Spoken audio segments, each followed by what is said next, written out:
ಬಾರನಿ ಮಗಂದನ ಭಾನುಕುಮಾರ ನುಡಿದ ಅರುಣಮಯ ಸೇನೆ ಗರಿ ಬರು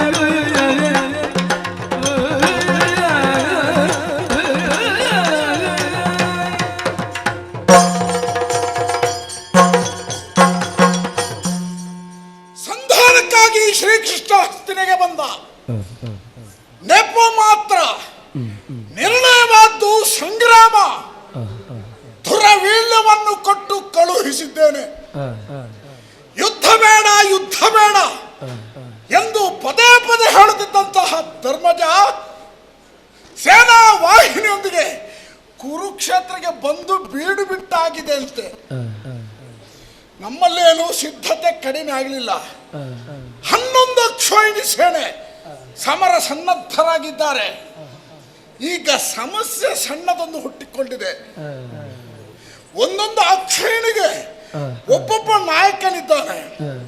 ಆದರೆ ಇವರೆಲ್ಲರನ್ನು ನಿಯಂತ್ರಿಸುವಂತ ಒಬ್ಬ ದಂಡನಾಯಕ ಸೇನಾಧಿಕಾರಿ ಯಾರು ಯಾರು ಯಾರು ಎನ್ನುವಂತ ಪ್ರಶ್ನೆಗೆ ಉತ್ತರ ಸಿಗದಾಗ ಆಚಾರ್ಯ ದ್ರೋಣರಲ್ಲಿ ಕೇಳಿದುಕೊಂಡಂತೆ ಸೂಚನೆ ಕೊಟ್ಟರು. ಭೀಷ್ಮಾಚಾರ್ಯರು ಪಿತಾಮಹರು ಅವರನ್ನೇ ಇದಕ್ಕೆ ಒಡಂಬಡಿಸಿಕೊಳ್ಳುವುದು ಉತ್ತಮ ಕೌರವೇಶ ಎನ್ನುವಂತಹ ಸಲಹೆ ಗುರು ನಿರ್ದೇಶನದಂತೆ ಹೊರಟು ನಿಂತಿದ್ದೇನೆ. ಮಧ್ಯರಾತ್ರಿ ನನ್ನವರೊಂದಿಗೆ ಬೊಂಬಾಲ ದೀವಿಗೆಯ ಬೆಳಕಿನಲ್ಲಿ ಭೀಷ್ಮಾಚಾರ್ಯರಿಂದಲೇ ತೆರಳುತ್ತಲಂತೆ ನೋಡೋಣ.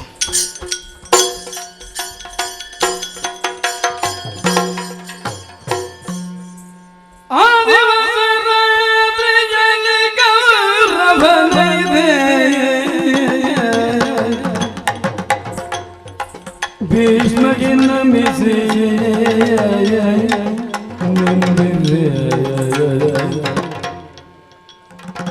ಮೇರಿ ನಿಪನು ತಲಪಿ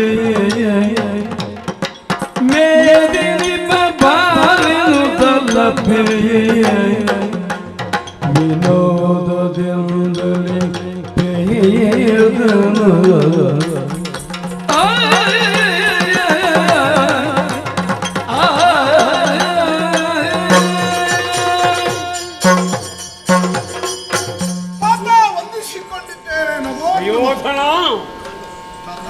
ಮೇಲೆತ್ತಿ ನಿನ್ನನ್ನು ಆಲಿಂಗಿಸಿದ್ದೇನೆ, ನೆತ್ತಿಯನ್ನು ಅಕ್ಕಾಡಿಸಿದ್ದೇನೆ. ಕುಮಾರ, ಇದು ನಿಶಾಕಾಲವನ್ನು ನೀನು ನಿಶಿಯಲ್ಲಿ ಬಂದ ಕಾರಣ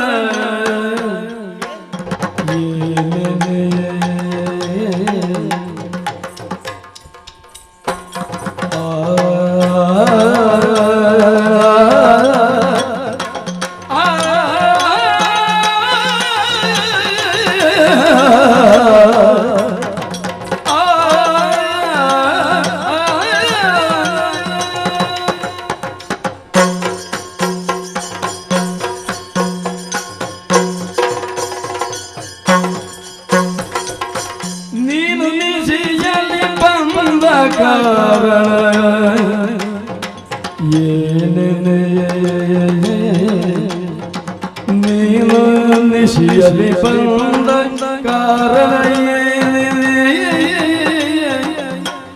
ಕೈ ಮುಗಿಯುತ್ತ ಗುರು ಜೋಡಿಗೈದಿದರಂತೆ ರಿಪು ಭಟ ಸೇನೆ ಸಹಿತ ಗುರು ಜೋಡಿಗೈದಿದರಂತೆ ರಿಪು ಭಟ ಸೇನೆ ಸಹಿತ ನೀನು ನಿಶಿಯಲ್ಲಿ ಬಂದ ಕಾರಣ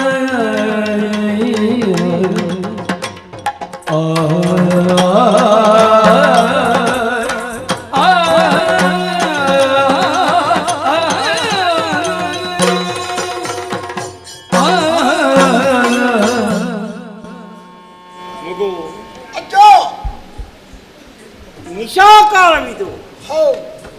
ಹಗಲೆಲ್ಲ ಶ್ರಮಿಸಿದಂತಹ ಮನುಷ್ಯ ರಾತ್ರಿಯ ಹೊತ್ತಿಗೆ ವಿಶ್ರಾಂತಿಯನ್ನು ಪಡೆಯುತ್ತಾರೆ. ಹೌದು, ಹತ್ತು ಹಲವು ವ್ಯವಹಾರಗಳಲ್ಲಿ ಓ ಆಸಕ್ತಿಯನ್ನು ತೋರಿದವ ನೀನು. ಹೌದು. ಈ ಹೊತ್ತಿನಲ್ಲಿ ನೀನು ಸಂಚರಿಸುವುದಕ್ಕಿಲ್ಲ.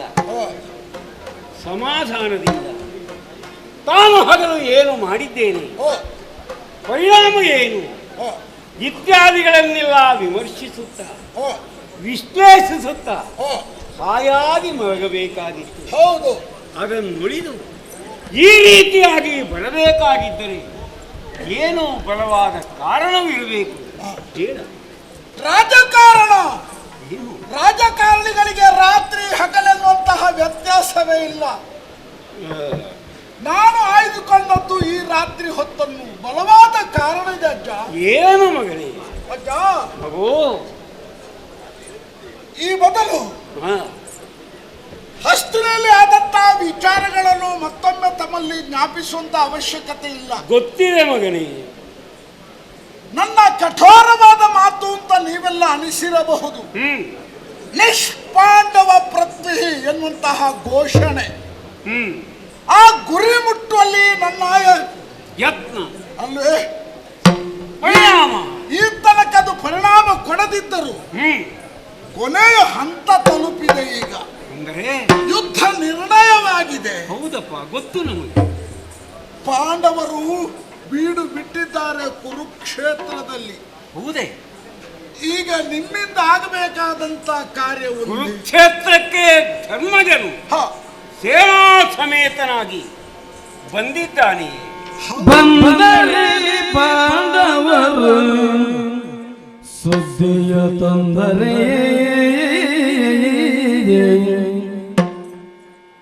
ಬಂದರೆ ಪಾಂಡವರು ಸುದ್ದಿಯ ತೊಂದರೆ, ನಿನ್ನವರು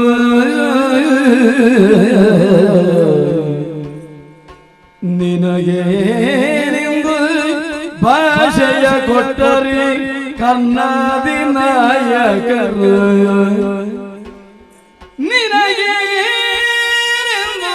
ಭಾಷೆಯ ಕೊಟ್ಟರೆ ಕನ್ನಡಿ ನಾಯಕರು. ಇಂದು ಸಂಸದಿಗರು ಬಂದದೇನ ಪರದವೇ, ಇನ್ನೆಂದು ಪರ್ಯಂತರವನ್ನವೆಯಲಿ ಎಂದನ ಭೀಷ್ಮ. ಬಂದರೆ ಪಾಂಡವರು ಸುದ್ದಿಯ ತಂದರೆ ನಿನ್ನವರು.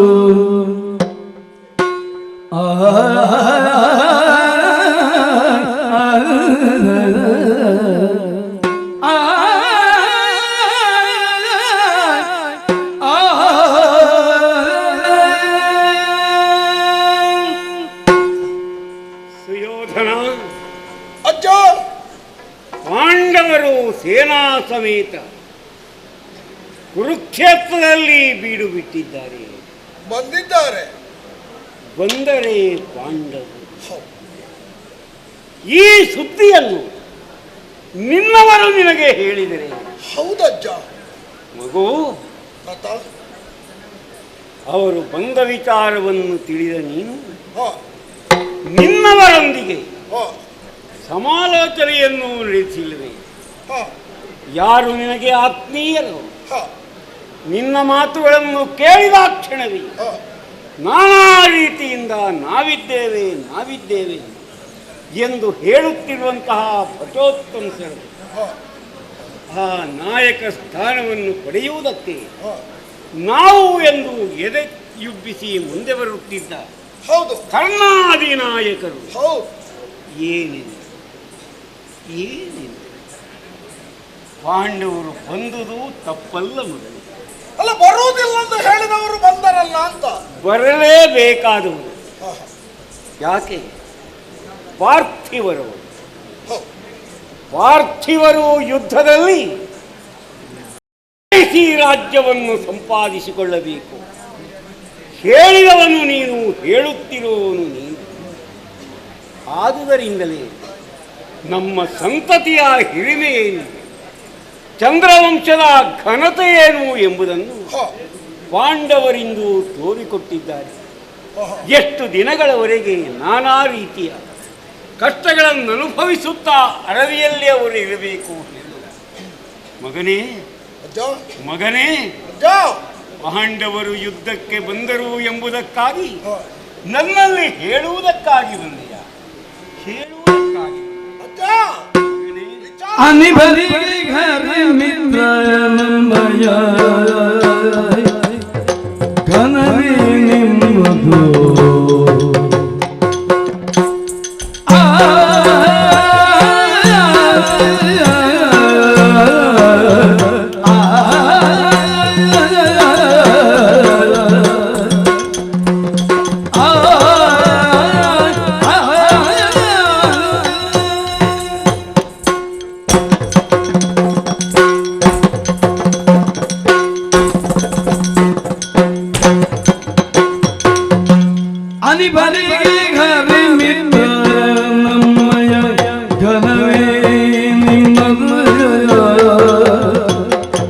ನಮ್ಮಯ ಘನವೇ ನಿಮ್ಮದು ನೀವೇ ಸೈನಿಗೆ ಜನಪರಾಗಿ ಕಾಯಬೇಕೆಂದೆ ನನಗೆ ಹೋದನು ಗುಗುಡದೆ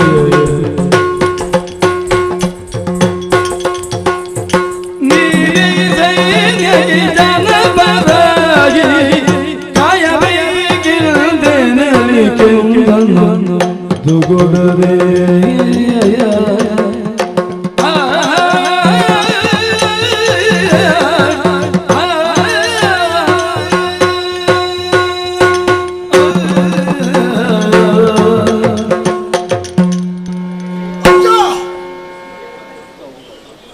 ರಾತ್ರಿ ಹೊತ್ತಿನಲ್ಲಿ ತಮ್ಮ ಬಿಡದೆಯನ್ನು ಬಂದು ಸೇರಿದ್ದೇನೆ. ಯಾವುದೋ ಒಂದು ಕಾರ್ಯ ಒತ್ತಡಕ್ಕೆ ಸಿಲುಕಿದ್ದೇನೆ ಎಂಬುದನ್ನು ತಾವು ಅರ್ಥವಿಸಿಕೊಂಡಿದ್ದೀರಿ. ಪಾಂಡವರೊಡನೆ ಆಶ್ಚರ್ಯವನ್ನು ತಳೆದ ಪರಿಣಾಮವಾಗಿ ಈ ಯುದ್ಧ ಸಂಭವಿಸಿದೆ ಎನ್ನುವಂತಹ ಮಾತು ಹೌದು. ಇದಕ್ಕೆಲ್ಲ ಕಾರಣೀಭೂತ ನಾನೇ ಅಂತ ಹೇಳುವುದಕ್ಕೆ ಸಾಧ್ಯ ಇಲ್ಲ. ರಾಗದ್ವೇಷಾದಿ ವಿಕಾರಗಳು ಅಲ್ವೇ? ದೋಷ ರೋಷಾದಿ ಭಾವಗಳು ಅಲ್ವೇ? ಮಾನವರಿಗೆ ಸಹಜ. ಆದರೆ ಸಹಜವಾದುದನ್ನು ಆ, ಹೇಗೆ ಪರಿವರ್ತನೆಗೊಳಿಸಬೇಕು ಎಂಬುದನ್ನು ವಿವೇಕಿಯಾದವನು ಚಿಂತಿಸಬೇಕಪ್ಪ. ಹ, ಪಾಂಡವರಿಲ್ಲದ ಭೂಮಿ ಬೇಕು ಹೌದು. ಎಂದು ಬಯಸಿಯಂತಹ ನೀನು ಅವರನ್ನು ಯುದ್ಧಕ್ಕೆ ಬರ ಹೇಳಿ ಬಂದಿದ್ದಾರೆ ಪಾಂಡವರು ಎಂದು ಹೇಳುತ್ತಿರುವೆಯಲ್ಲ ಮಗನೇ, ಏನು ಬೇಕು? ಅಜ್ಜ, ಪಾಂಡವರ ಪಕ್ಷಪಾತಿಯಾಗಿ ಮಮ ಪ್ರಾಣಾಹಿ ಪಾಂಡವ ಅಂತ ಮಾತು ಕೊಟ್ಟು ಅವರ ರಕ್ಷಣೆಗಾಗಿ ನಿಂತವ ಶ್ರೀಕೃಷ್ಣ, ಹೌದಲ್ಲ? ಕೃಷ್ಣ ತಂತ್ರ ಕುತಂತ್ರಗಳಿಂದ ಪಾಂಡವರನ್ನು ಹೇಗೂ ಉಳಿಸಬಹುದು, ಯುದ್ಧದಲ್ಲಿ ಜಯಿಸುವಂತಹ ಆ ನೈಪುಣ್ಯತೆ ಆತನಲ್ಲಿ ಅಡಕವಾಗಿದೆ. ಪಾಂಡವರನ್ನು ದೇವರು ಕೈ ಹಿಡಿದಿದ್ದಾನೆ, ನೀನು ದೇವರು ಕೈ ಬಿಟ್ಟ ಮಗನಾಗಿ ಹೋದ. ಖಂಡಿತ ಹಾಗೆ ಅಂತ ಭಾವಿಸುವುದಿಲ್ಲ ಅಜ್ಜ. ಮತ್ತೆ ಹಿರಿಯರಲ್ಲಿ ದೈವತ್ವವನ್ನು ಕಂಡವ ನಾನು. ನಮ್ಮ ವಂಶದಲ್ಲಿ ಹಿರಿಯರು ನೀವು. ನಮ್ಮ ಮಗನೇ, ಅಜ್ಜ ಈಗಲಾದರೂ ನಿನಗದು ನೆನಪಾಯ್ತ? ಖಂಡಿತ ಅಜ್ಜ. ಹಸ್ತಿನಿಗೆ ಉತ್ತರಾಧಿಕಾರಿಯಾಗಿ ಪುರದ ಈ ಸಮಸ್ತ ಸಾಮ್ರಾಜ್ಯದ ರಕ್ಷಣೆಯ ಹೊಣೆ ಹೊತ್ತಂತಹ ನಿಮಗೆ ನಾನು ಈಗ ಜ್ಞಾಪಿಸ್ತಿರುವುದು ಒಂದೇ ಮಾತಿನಲ್ಲಿ, ಏನು? ಬೀಡು ಬಿಟ್ಟಂತಹ ಪಾಂಡವರು ಯುದ್ಧೋತ್ಸಾಹದಿಂದ ಇದ್ದಾರೆ. ಹೌದು, ನಮ್ಮವರು ಉತ್ಸಾಹದಿಂದಲೇ ಇದ್ದಾರೆ. ನೀವು ಈಗಾಗಲೇ ಉಲ್ಲೇಖ ಮಾಡಿದಂತ ಕರ್ಣಾದಿ ಸುಭಟರು ನಾ ಮುಂದು ತಾ ಮುಂದು ಅಂತ ಹೇಳುವವರು ಇದ್ದಾರೆ. ಆದ್ರೆ ಅವರನ್ನೆಲ್ಲ ಹಿಂದುಳಿಸಿ ಇಲ್ಲಿ ಯಾಕೆ ಬಂದೆ? ನಿಮ್ಮ ನಾಯಕತ್ವ ಬೇಕು ಅಜ್ಜ. ಸಮಸ್ತ ಸೇನೆಗೆ ಅಧಿಕಾರಿಯಾಗಿ ಇವರನ್ನು ನಿಯಂತ್ರಿಸುವ, ಆ ಕೃಷ್ಣನ ತಂತ್ರವನ್ನು ಭೇದಿಸುವ ಸಮರ್ಥ ವ್ಯಕ್ತಿ ನಮ್ಮಲ್ಲಿ ಇರುವುದಂದ್ರೆ ಹಿರಿಯರಾದಂತಹ ನೀವಜ್ಜ. ನೀವು ಹೂ ಅಂತ ಹೇಳಿದ್ರೆ ಜಯ ನಮಗೆ ಬಂದು ಆಯಿತು. ಎಲೆ ಮರುಳೆ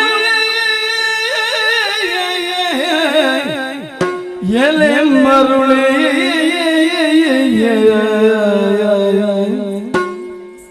ಕರ್ನಾದಿ ದುಷ್ಟ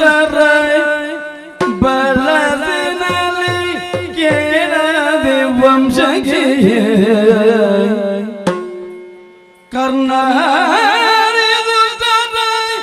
ಬಣವಿನಲ್ಲಿ ಕೇಡದೆ ವಂಶಕ್ಕೆ ಕೇಡದೆ ವಂಶಕ್ಕೆ ನಲಿನ ನೇತ್ರನ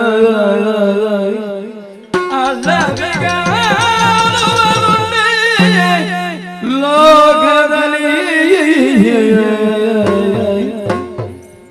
ನಲಿನ ನೇತ್ರನ ಅಳವಿಗಾಳುವರುಂಟೆ ಲೋಕದಲ್ಲಿ ಎಲೆ ಮರುಳೆ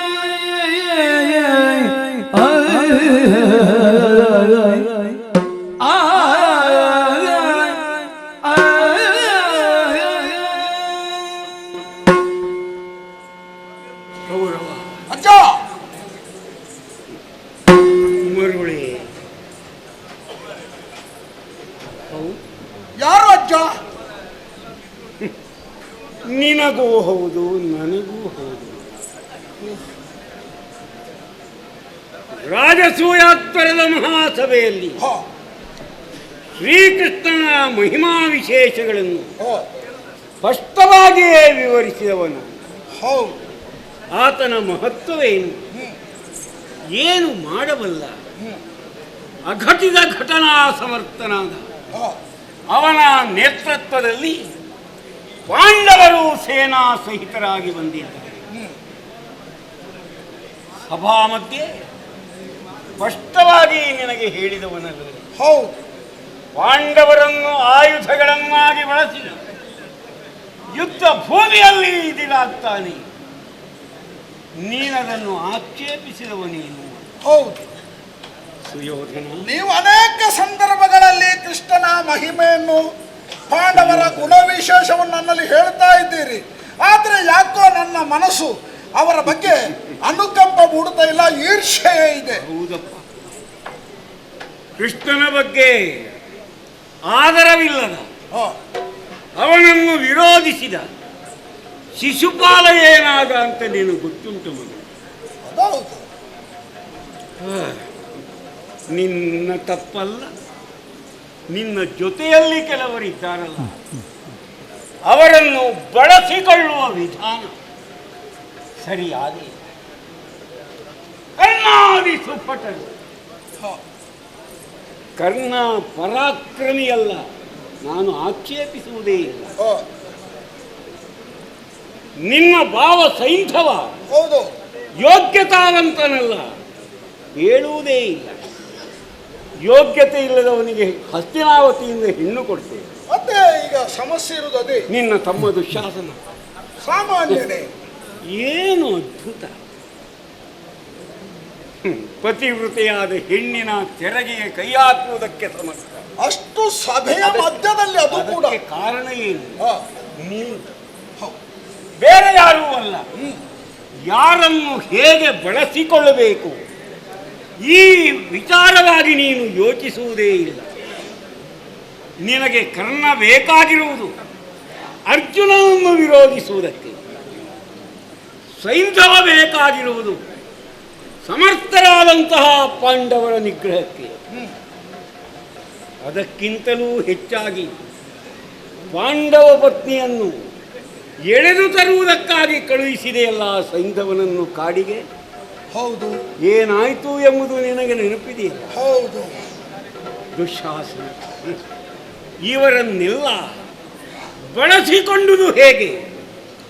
ನಿನ್ನ ದುಷ್ಟ ಭಾವವನ್ನು ವ್ಯಕ್ತೀಕರಿಸುವುದಕ್ಕಾಗಿ.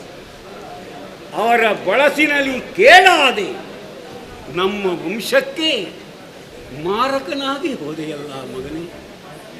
ಯಾವುದು ಪರಂಪರೆಯಿಂದ ನಮಗೆ ಪ್ರಾಪ್ತವಾದದೋ, ಯಾವುದು ವಿಶೇಷವಾಗಿರುವಂತಹ ಯೋಗ್ಯತೆಯಿಂದ ಕೂಡಿದದೋ, ಅದೆಲ್ಲ ನಿನ್ನಿಂದಾಗಿ, ನಿನ್ನ ಉಪಯೋಗ ವಿಧಾನದಿಂದಾಗಿ ಕೇಡನ್ನುಂಟು ಮಾಡುವುದಕ್ಕೆ ಶಕ್ತವಾಯಿತು ಎಂದಾದರೆ ಏನಾಯಿತು? ನಳನ ನೇತ್ರನ ಅಳವಿಗಾಣುವರುಂಟೆ ಲೋಕದಲ್ಲಿ. ಅಜ್ಜ ಅಜ್ಜ ಅದೆಲ್ಲ ನನ್ನ ತಾಯಿಯ ಗರ್ಭದಿಂದ ಬರುವಾಗಲೇ ಮಾಸ್ತರ್ ಎನ್ನುವಂತ ಬೀಜ ರಕ್ತಗತವಾಗಿ ಬಂದಿದೆ. ಅದು ಸಮಸ್ತವಾದಂತ ಹಸ್ತಿನೆಗೆ ಉತ್ತರಾಧಿಕಾರಿಯಾಗಿ ಬೆರೆಯಬೇಕಾದಂತಹ ನನ್ನಲ್ಲಿ ದಾಯಭಾಗವನ್ನು ಕೇಳುವುದಂದ್ರೆ ಇದಕ್ಕೆ ಅರ್ಥ ಉಂಟೆ? ರಾಜಕಾರಣದಲ್ಲಿ ವಿರೋಧಿಗಳನ್ನು ಸದೆಬಡಿಯುವುದಕ್ಕಾಗಿ ಯಾವ ರೀತಿಯ ವಿರೋಧವನ್ನು ಮಾಡಿದರೂ ಅದು ತಪ್ಪಲ್ಲ ಎನ್ನುವುದು ನೀವು ಕೂಡ ಹೇಳಿದ್ದೀರಿ ನನಗೆ. ತಪ್ಪಲ್ಲ, ಹೌದು ಮಗನೇ. ಪ್ರಯೋಜನ ಆಗಬೇಕೋ ಬೇಡ ಹಂತಕ್ಕೆ ಬಂದಿದ್ದೇವಲ್ಲ. ಪ್ರಯೋಜನ ಆಗಿದೆ. ನಿರ್ಣಾಯಕ ಹಂತದಲ್ಲಿ ನಾವಿದ್ದೇವೆ. ಪಾಂಡವರಿಗೆ ಮಾಟ ಮಾಡಿದೆ, ಪರಿಣಾಮ ಏನಾಯ್ತು? ಏನು ಅವರಿಗೆ ಆಗಲಿಲ್ಲ. ವಿಷ ಉಳಿಸಿದೆ, ಪರಿಣಾಮ ಏನಾಯ್ತು? ಸಾಯಲಿಲ್ಲ. ಪಾಂಚಾಲಿಯ ಸೀರೆಯನ್ನು ಸುಳಿಯುವುದಕ್ಕೆ ಪ್ರಯತ್ನಿಸಿದೆ, ಪರಿಣಾಮ ಏನಾಯಿತು? ಎಲ್ಲ ಶುಭ ಪರಿಣಾಮವನ್ನು ಕೊಡದ ದುಷ್ಟ ಕಾರ್ಯಗಳಲ್ಲಿ ನಿನ್ನವರಾದಂತಹ ಕರ್ಣಾದಿಗಳನ್ನು ಬಳಸಿದೆ. ಅದರಿಂದಲೇ ನಮ್ಮ ವಂಶಕ್ಕೆ ಕೇಡಾಗಿದೆ. ಹೀಗೆಂದು ನಿನ್ನ ಕೈ ಬಿಡುತ್ತೇನೆ ನಾನು ಎಂದು ಭಾವಿಸಿದೆ. ನೀವು ಹೇಳುವುದಕ್ಕೆ ಇರುವವರು, ನಾನು ಕೇಳಿಸಿಕೊಳ್ಳುವುದಕ್ಕೆ ಇರುವವ. ನಿಮ್ಮ ನಿರ್ದೇಶನವೇ ನನ್ನ ಬದುಕಿನ ಪರಮೋಚ್ಚ ಧ್ಯೇಯ. ಅಜ್ಜ, ನೀವು ಎಷ್ಟು ಏನು ಬೇಕಾದರೂ ಹೇಳಿ, ಈ ಕ್ಷಣದಲ್ಲಿ ನೀವು ಸೇನಾಧಿಪತ್ಯವನ್ನು ವಹಿಸಿಕೊಂಡು ಹಸ್ತಿನೆಯ ಗೌರವದ ಆ ಕೀರ್ತಿಯ ಪತಾಕೆಯನ್ನು ತಾವು ಹಾರಿಸಬೇಡ.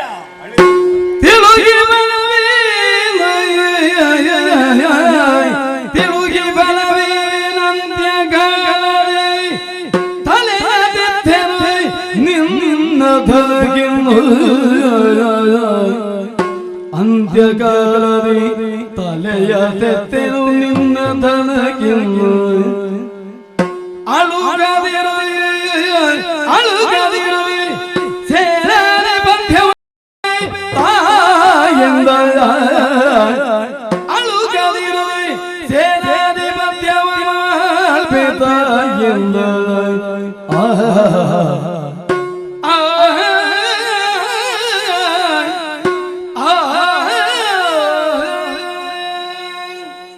ಉಜ್ವಲವಾಗಿ ಬೆಳಗಿ ಲೋಕಕ್ಕೆ ಆದರ್ಶಪ್ರಾಯವಾದ ಒಂದು ನೀತಿಯನ್ನು ರೂಪಿಸಬೇಕು ಚಂದ್ರಕುಲದವರು.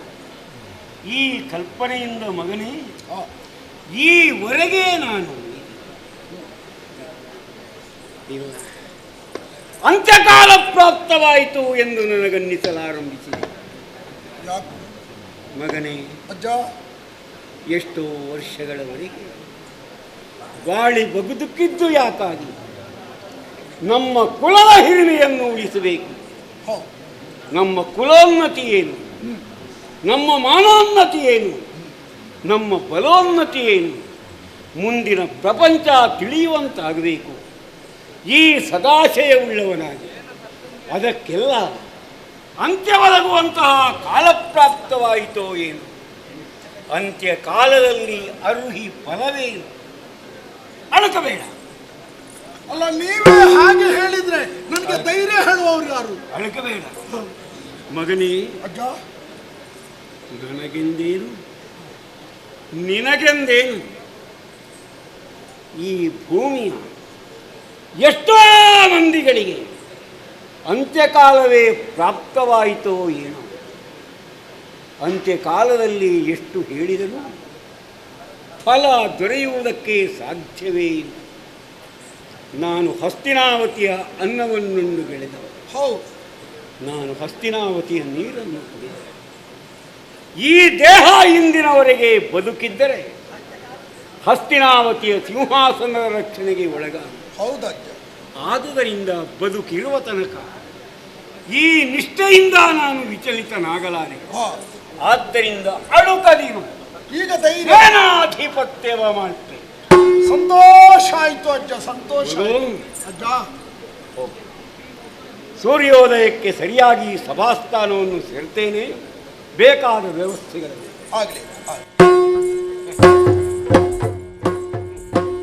ಏನು ಬೀಳ್ಕೊಟ್ಟ ಸೂರ್ಯೋದಯ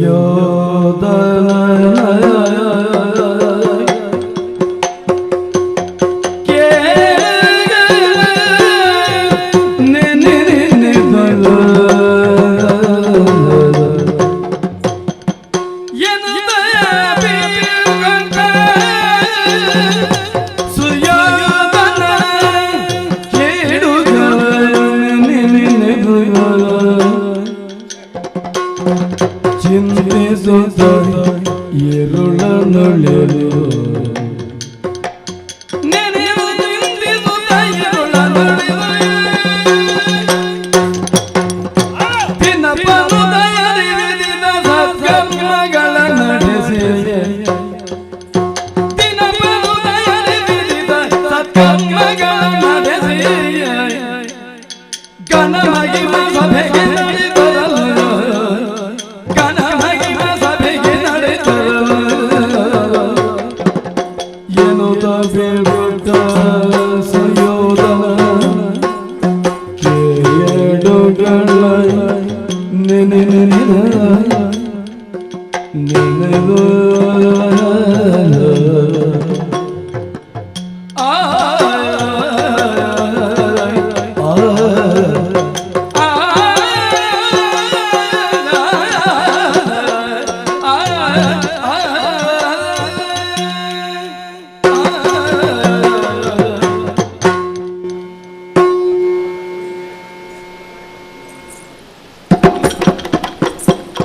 ನಾನು ಬದುಕಿದ್ದು ಹೆಚ್ಚಾಗಿ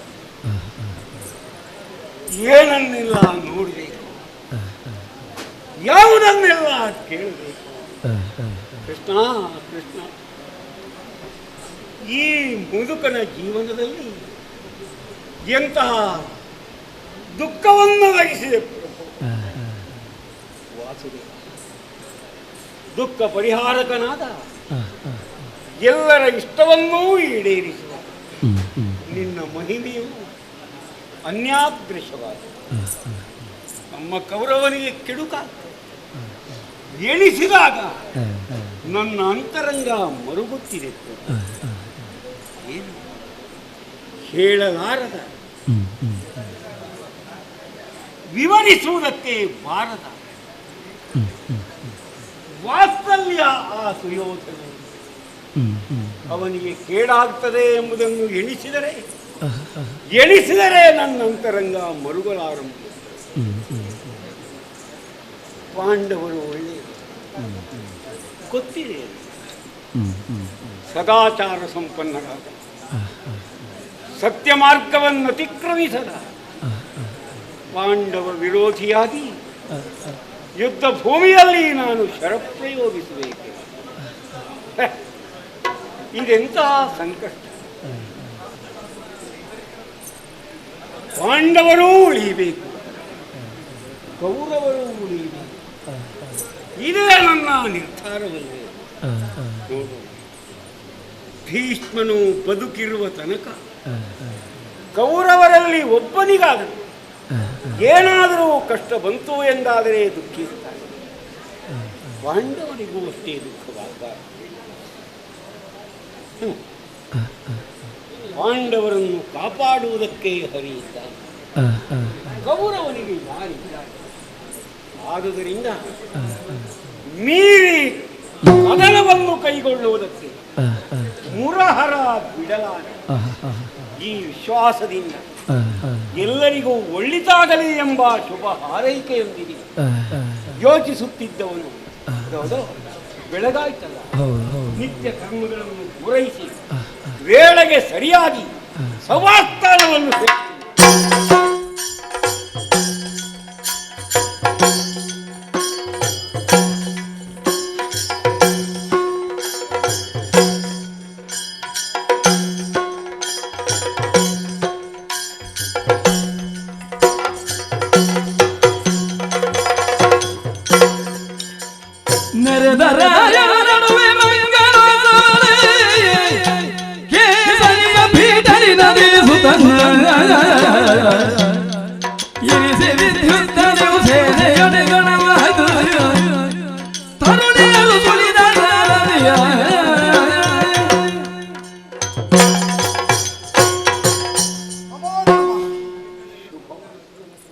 ಸೇರಿದಂತಹ ಸಮಸ್ತ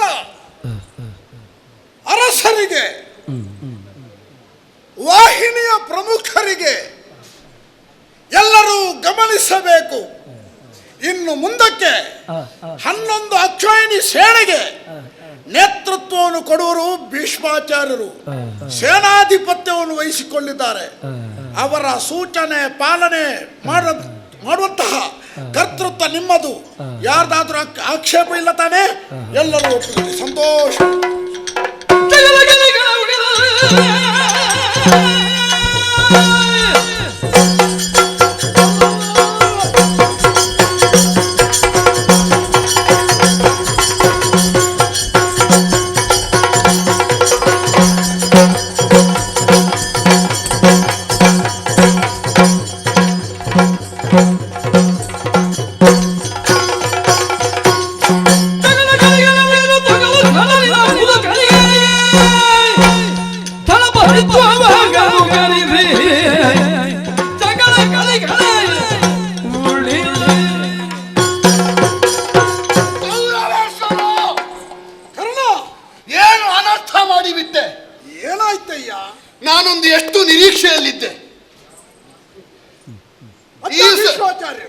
ನಿನ್ನ ಮುಂದಾಳತ್ವದಲ್ಲಿ ನಮ್ಮ ಪಕ್ಷ ಗೆದ್ದೀತು ಅಂತ. ಹೇಗೆ ಪಕ್ಷ ಗೆಲ್ಲುವುದು? ಒಂದು ಪಕ್ಷದ ನಾಯಕರ ಅರಿಬೇಡುವ? ಹಿಂದೆ ಇದ್ದವರು 150 ಕತ್ತೆ ಆದ್ರೂ ದೊಡ್ಡ ವಿಷಯ ಅಲ್ಲ, ಮುಂದೆ ಒಂದು ಸಿಂಹ ಬೇಕು. ಹಿಂದೆ 150 ಸಿಂಹ ಇದ್ದು ಮುಂದೆ ಕತ್ತೆ ಇದ್ರೆ ಪ್ರಯೋಜನ ಉಂಟಾ? ಈಗ ಯಾವ ಕೊರತೆ ಇಲ್ಲಿದೆ? ಅಯ್ಯೋ, ಒಂದು ಸರಿ ಇಲ್ಲ ಅಂದ್ರೆ 11 ಅಕ್ಷೋಹಿಣಿಯಲ್ಲಿ ಎಷ್ಟು ಜಗಳ ಕಲಿಗಳಿದ್ದಾರೆ. ಹೌದು, ಒಬ್ಬೊಬ್ಬರು ಬಂಡೆ ಬರ್ಲಿ, ಮೊರ ಬರ್ಲಿ, ಎಷ್ಟು ದೊಡ್ಡ ವೀರ ಬರ್ಲಿ, ನಿಷ್ಪಾಂಡವ ಪೃಥ್ವಿಗೆ ತಮ್ಮ ಬೆವರು ರಕ್ತವನ್ನೇ ಹಾರಿದ್ದೇವೆ ಎನ್ನುವಂತ ಪ್ರಾಣಾರ್ಪಣ ಬುದ್ಧಿಯಲ್ಲಿರುವವರು ಈಗ ಬೇಡ ಅಂತ ಹೇಳಿದ್ದೇವ ಯಾರಾದ್ರೂ? ಬೇಡಲ್ಲ, ಇವರಿಗೆ ಸೇನಾ ನಾಯಕ ಪಟ್ಟ ಕೊಡ್ಲಿಲ್ವ? ಸೇನಾ ನಾಯಕ ಅಂದ್ರೆ ಏನು? ಏನು ಹೊಣೆಗಾರ. ಹೌದು, ಅವನ ಸೂಚನೆ ಹೌದು, ಹಾಗೆ ಪಾಲನೆ ಮಾಡಬೇಕಾದ್ದು. ಈಗ ಈ ತೊಗಲು ಸಡಿಲಿದ ಮುದುಕ ಎಲ್ಲ ಚರ್ಮ ಜ್ಯೋತಿ ಬಿದ್ದಿದೆ, ಕೈ ನಡುಗುತ್ತಾ ಉಂಟು, ಉಪ್ಪು ಕೆಳಗೆ ಬಿದ್ದು ಕಣ್ಣು ಕಾಣುವುದಿಲ್ಲ, ಬಿಲ್ಲು ಬಾಣ ಹಿಡಿಲಿಕ್ಕೆ ಆಗುದಿಲ್ಲ. ಇವರು ಎದುರಿದ್ರೆ ಎಷ್ಟು ನಾವು ಹಿಂದಿನಿಂದ ಯುದ್ಧ ಮಾಡಬಹುದು. ಈ ತೊಗಲು ಸಡಿಲಿದ ಮುದುಕನಿಗೆ ನೀನು ಸೇನೆಯ ಆಧಿಪತ್ಯ ಕೊಟ್ರೆ ನೋಡುವವರು ನಗೆ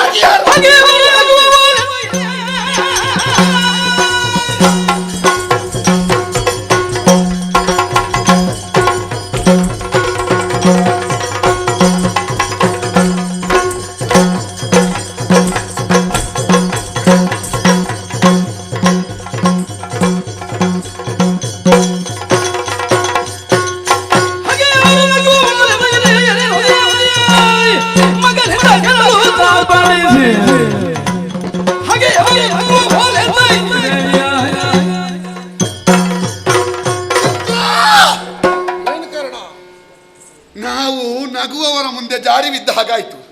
ಅವರು ಮೊದಲೇ ಕಾಯ್ತಾ ಇದ್ದಾರೆ ಯಾವಾಗ ಕರತಗಡನ ಮಡಿ ನಗುವುದು ಅಂತ. ನೀನು ಅವಕಾಶ ಮಾಡಿಕೊಟ್ಟೆ. ನಾನು ಸತ್ಯ ಹೇಳಬೇಕಾ? ಅಲ್ಲ ಕರ್ಣ, ಅವರ ಪ್ರಾಯ ಎಷ್ಟು ಅಂತ ಗೊತ್ತಾ ನಿನಗೆ? 800. ಅವರ ಅನುಭವ ಎಷ್ಟು ಅಂತ ಗೊತ್ತಾ? ತುಂಬಾ ಉಂಟು. ಅನುಭವದ ಮುಂದೆ, ವಯಸ್ಸಿನ ಮುಂದೆ ನೀನು ಅವರನ್ನು ಏನು ಅಲ್ಲ ಅಂತ ಹೇಳೋದಕ್ಕೆ ತೊಡಗಿದ್ಯಲ್ಲ. ಕೌರವ, ನಿನಗೊಂದು ನಾನು ಸೂಚನೆ ಕೊಡಬೇಕಾ? ಏನು ಹೇಳು? ನೀನು ಇವತ್ತಿನಿಂದಲೇ ಒಂದು ಯೋಜನೆ ಜಾರಿ ಮಾಡು. ಹೊಸ ಯೋಜನೆ? ಹೌದು. 75ರ ಮೇಲಿನವರು ನಮ್ಮ ಸಂಪುಟದಲ್ಲೇ ಇಲ್ಲ ಅಂತ ತೆಗೆದುಹಾಕು. ನಾಳೆ ಗೆಲ್ಲದಿದ್ರೆ ನೋಡು. ಅದು ಎಲ್ಲದಕ್ಕಾಗುವುದಿಲ್ಲ. ಮತ್ತೆ ಅದು ಯುವಜನ ಸೇವೆಗೆ ಮಾತ್ರ ಆದೀತು. ಇಲ್ಲಿ ಯುದ್ಧಕ್ಕೆ ಯುವಜನ ಸೇವೆ ಬೇಕಾದ್ದು. ಇವರು ರಾಮಕೃಷ್ಣ ಅಂತ ಉಪನ್ಯಾಸ ಮಾಡ್ಲಿಕ್ಕೆ ಆದೀತು ಅಲ್ವಾ? ಅದೂ ಬೇಕು, ಅವರೂ ಬೇಕು, ನೀನು ಬೇಕು. ಹೊಸ ಚಿಗುರು ಹಳೆ ಬೇರು ಕೂಡಿರಲು ಮರಸೊಬಗು. ಯಾವುದೇ ಒಂದು ಕಾರ್ಯ ಉತ್ತಮ ಆಗ್ಬೇಕಿದ್ರೆ ಎರಡೂ ಜೊತೆಯಾಗಿ ಹೋಗ್ಬೇಕು. ಈಗ ಎದುರು ಇದ್ದ ಯುವಕ ಆದ್ರೆ ಹಿಂದೆ ಇದ್ದವರಿಗೂ ಉತ್ಸಾಹ ಬರ್ತದೆ. ಮುಂದೆ ಹೆಜ್ಜೆ ಇಡುವವನೇ ಇರುವೆ ಹಾಗೆ ಹೆಜ್ಜೆ ಇಟ್ರೆ ಮತ್ತೆ ಹಿಂದಿನ ಗರುಡನಾಗಿ ಹಾರ್ಲಿಕ್ಕೆ ಆಗ್ತದ? ಅದು ಆ ಯುದ್ಧವೂ ನಮಗೆ ಅನಿವಾರ್ಯತೆ ಬರಬಹುದು. ಅಯ್ಯೋ, ನಾವು ನಿಷ್ಪಾಂಡವ ಪೃಥ್ವಿಗೆ ಹೊರಟದ್ದು. ಇವರು ನಿನ್ನ ಮನೆಯಲ್ಲಿ ಊಟ ಮಾಡಿ ಕೈಯ ಒದ್ದೆ ಆರುವುದಕ್ಕಿಂತ ಮೊದಲು ಪಾಂಡವರ ತಲೆನೇ ಒರೆಸುವವರು. ಇವರು ಹೋಗಿ ಗೆಲ್ತಾರಂತ ನೀನು ಯೋಚಿಸಿದ್ಯಲ್ಲ?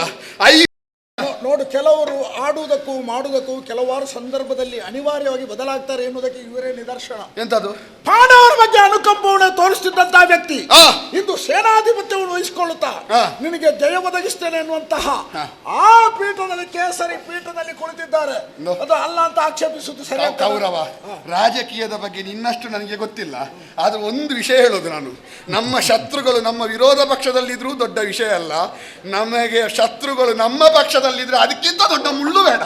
ನೀನು ಗೌರವ ಕೊಡಬೇಕಾದ್ದು ಅವರಿಗೆ ಅಂತ ನಾನು ಹೇಳುದಿಲ್ಲ. ಮತ್ತೆ ಅವರು ಕುಳಿತ ಪೀಠ ಕೇಸರಿಗೆ ಗೌರವ ಕೊಡದಿದ್ದರೆ ನಿನಗೂ ಸಮಸ್ಯೆ. ನೆನಪಿರ್ಲಿ, ನಿನಗೆ ಗೊತ್ತಿಲ್ಲ, ಕೇಸರಿಗೆ ನಮ್ಮ ಗೌರವ ಉಂಟು.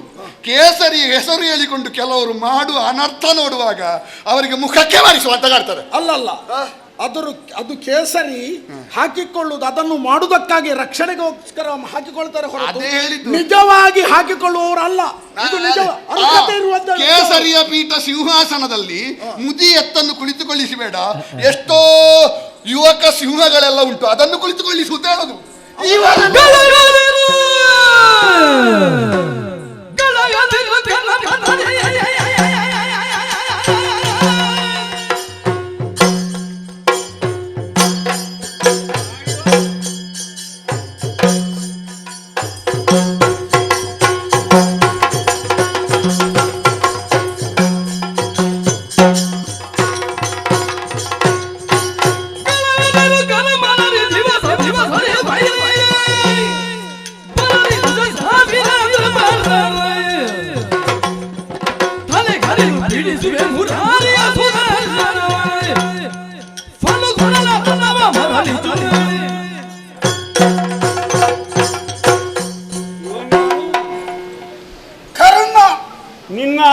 ಅಧಿಕಾರಕ್ಕಾಗಿ ಮೈತ್ರಿ ಭಂಗ ಮಾಡಿಕೊಂಡವ. ಹೌದೌದು. ಎಷ್ಟು ದಿನ ಉಳಿಯುತ್ತೋ ಈ ಮೈತ್ರಿ ಭಂಗ? ನಮ್ಮದೆಲ್ಲ 5 ವರ್ಷದ್ದಲ್ಲ, 50 ವರ್ಷ ಹೆಚ್ಚುಂಟು. ಹೇಳು. ಇದು ಅಲ್ಲ, ಇವತ್ತೇ ಮುಗಿದ್ರು ಮುಗಿದಿತ್ತು, ಮಗು ಉಳಿಯಲೂಬಹುದು. ಧೈರ್ಯ ಇಲ್ಲ. ನಿಮ್ಮಂತ ಹಿರಿಯರು ಸುಮ್ಮನೆ ಕುಳಿತುಕೊಂಡ್ರೆ ಎಲ್ಲ ಸರಿ ಆಗ್ತದೆ. ನೋಡು, ಅದೇ ಹೇಳ್ಬೇಕು ನೀನು. ನೋಡು, ಯಾರು ಮುದುಕರನ್ನು ನಿಂದಿಸ್ತಾರೋ ಅವರಿಗೆ ಮುದುಕರಾಗುವ ಯೋಗವೇ ಇಲ್ಲ. ಅರ್ಥದಲ್ಲೇ ಹೋಗುವುದು. ನಮಗೊಂದು ಆಸೆ ಉಂಟು, ಕೊನೆಗೆ ಹುಳ ಆಗುವುದಕ್ಕಿಂತ ಮೊದಲೇ ಸಾಯುವುದು ಒಳ್ಳೆಯದು. ಮೊದಲೇ ಹುಳ ಆಗಿರ್ತದೆ. ರೆಡ್ಡಿ ಘನ ಮದದಿ ಮದ ಮಾತುಗಳ ಮೂಲಕ ವ್ಯಕ್ತವಾದ್ದು ಘನೀಭವಿಸಿದ ಕಾರಣ ಸುಯೋಧನ ಗಳಹದಿರು ಘನ ಮದದಿ. ಈ ವೃದ್ಧನಿಗೆ ಸಮರ ಸಾಮರ್ಥ್ಯ ಇಲ್ಲ, ತಿರಸ್ಕರಿಸಿ ಬಿಟ್ಟನಲ್ಲ. ಏನು ಚರ್ಮ ಜೋಲಾಡುವುದು? ನೀವು ನಿಂತ್ರೆ ಸಾಕು ಬಂದಲ್ಲ. ಈ ಚರ್ಮ ಜೋಲಾಡುವುದು ಯಾರಿಗೆ? ಯಾರಿಗೆ? ಪ್ರತಿಯೊಬ್ಬ ಮನುಷ್ಯನಿಗೆ. ಹೌದು. ಯಾರ ಚರ್ಮ ಎಳೆದಾಗ ಬರುವುದಿಲ್ಲೋ ಅವನಿಗೆ ರೋಗ ಉಂಟು ಅಂತ ಅರ್ಥ. ಕೇಳಿಕೋ. ನಮ್ಮದು ಎಳೆದಾಗ ಬರ್ತದೆ, ಇದು ಎಳೆಯದೇ ಬರ್ತದೆ. ಯಾವನ ತಲೆ ಅಲುಗಾಡ್ತದೋ ಅವನು ಬದುಕಿದ್ದಾನೆ ಅಂತ ಅರ್ಥ. ಯಾರ ತಲೆ ಅಲುಗಾಡುವುದಿಲ್ಲವೋ ಅವ ಸತ್ತಿದ್ದಾನೆ ಅಂತ. ಎಂತ ಅಮೃತ ವಚನ ಇದು. ನಾನು ಕೇಳಿದ ಹಾಗೆ ತಲೆ ಅಲ್ಲಾಡುವವನಿಗೆ ನರದೌರ್ಬಲ್ಯ ಉಂಟು ಅಂತ ಅರ್ಥ. ಈ ತಲೆ ಅಲ್ಲಾಡುವುದು ಯಾಕೆ? ಇಂಥವ ಬೇಡ ಅಂತ. ಬೇಕು ಅಂತ ಆಗುವುದು ಯಾವಾಗ? ಸಾಮರ್ಥ್ಯದಿಂದ ಹೋರಾಡುವುದಕ್ಕೆ. ಇವನೇನೇ ಹೇಳಲಿ, ಇವನಿಗಾಗಿ ನಾನು ಯಾವುದನ್ನು ಹೇಳುವುದಿಲ್ಲ. ಅಷ್ಟು ಮಾತನಾಡಿದನಲ್ಲ, ಅದು ನಿಮ್ಮ ಯೋಗ್ಯತೆಯನ್ನು ಆತ ಅಳತೆ ಮಾಡೋದಕ್ಕೆ ಆರಂಭ ಮಾಡಿದ್ದಂದ್ರೆ. ಹೌದೇನು?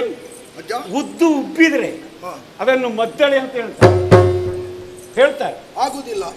ಕಿರುಬೆರಳು ಬೀಗಿದ್ರೆ ಅದನ್ನು ಕಂಬ ಅಂತ ಹೇಳ್ತಾರೆ. ಆಗುದಿಲ್ಲ. ಜೀವ ಎಷ್ಟು ಮಾಡಿದ್ರು ಅಷ್ಟೇ. ಕರ್ಣ ಕೇಳುವವ ಮಾತ್ರ. ಕರ್ಣ ಅಂದ್ರೆ ಕೇಳುವವ. ಬಿಡು, ಅದು ನನಗೆ ಮುಖ್ಯವೇ ಅಲ್ಲ. ಈ ಧನುಸ್ತಂಗತಿ ಯುದ್ಧರಂಗದಲ್ಲಿ ಮುಂದುವರಿಯುವಂತಹ ನಾನು ದಿನವೊಂದಕ್ಕೆ 10,000 ಮಂದಿ ಮಕುಟಧಾರಿಗಳ ಶಿರಚ್ಛೇದನ ಮಾಡುತ್ತೇನೆ. ಪಿಳಿಯಂ ಚಕ್ರಿಯಪ್ಪನೆಂಬ ಚಕ್ರಿಯಂ ಪಿಳಿಯಿಪ್ಯಂ ಇಲಾಚಕ್ರಂ ಭಯಗೊಳ್ಳುವಿನು ಕರಚಕ್ರಮಂ. ಇದು ನನ್ನ ಪ್ರತಿಜ್ಞೆ. ಇನ್ನು ಯೋಚಿಸಬೇಡ. ಇವ ಇದ್ದಾನಲ್ಲ ಕರ್ಣ, ನನ್ನ ಸೇನಾಧಿಪತ್ಯ ಇರುವ ತನಕ ಅರ್ಧರಥಿಕರ ಸಾಲಿನಲ್ಲಿ ನಿಲ್ಲಬೇಕು. ಕಳುಹಿಸಿ. ಕೌರವ, ನಾವು ಹಸಿವೆ ಆಗುವಾಗ ತಿನ್ನುವುದನ್ನೇ ತಿನ್ನುವುದು. ಹಸಿವೆ ಆಗ್ತದೆ ಅಂತ ತಿನ್ನಬಾರದನ್ನು ತಿನ್ನುವವರಲ್ಲ. ಅರ್ಧರಥಿಕನಾಗಿ ಈ ಮುದುಕನೊಟ್ಟಿಗೆ ಇರಲಿಕ್ಕೆ ನನಗೆ ದಾರಿದ್ರ್ಯ ಬರಲಿಲ್ಲ. ಎಂಥದ್ದು 10,000 ತೆಗೆಯುವುದ? ನಾವು ಲಕ್ಷದ ವ್ಯವಸ್ಥೆಯಲ್ಲಿದ್ದೇವೆ, ಇವ 10,000ದಲ್ಲಿದ್ದಾನೆ. ಇವ ಸೇನಾಧಿಪತಿ ಆಗಿರುವವರೆಗೆ ನನ್ನದು ನಾನು ಯುದ್ಧಕ್ಕೆ. ಗೌರವ, ಅಜ್ಜ, ನೀನು ಅಧಿಕಾರ ಉಳಿಸಿಕೊಳ್ಳುವುದಕ್ಕೆ ಎಂತೆಂಥವರ ಮೈತ್ರಿಯನ್ನೆಲ್ಲ ಮಾಡಿಕೊಂಡು. ಅಲ್ಲ, ನಿಮ್ಮ ನಿರ್ದೇಶನದ ಕುಮಾರ್ ಅಲ್ವಾ? ಈಗ ನನ್ನನ್ನು ಸ್ವಾಮಿ ಅಂತ ಹೇಳ್ಬಹುದು ಎಲ್ರು.